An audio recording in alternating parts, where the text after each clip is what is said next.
اے اہل ایمان، جو پاکیزہ چیزیں ہم نے تم کو عطا فرمائی ہیں ان کو کھاؤ، اور اگر اللہ ہی کے بندے ہو تو اس کی نعمتوں کا شکر بھی ادا کرو۔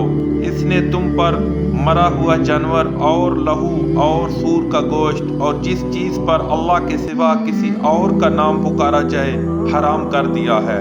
ہاں، جو ناچار ہو جائے، اللہ کی نافرمانی نہ کرے اور حد ضرورت سے باہر نہ نکل جائے، اس پر کچھ گناہ نہیں کہ بے شک اللہ بخشنے والا اور رحم کرنے والا ہے۔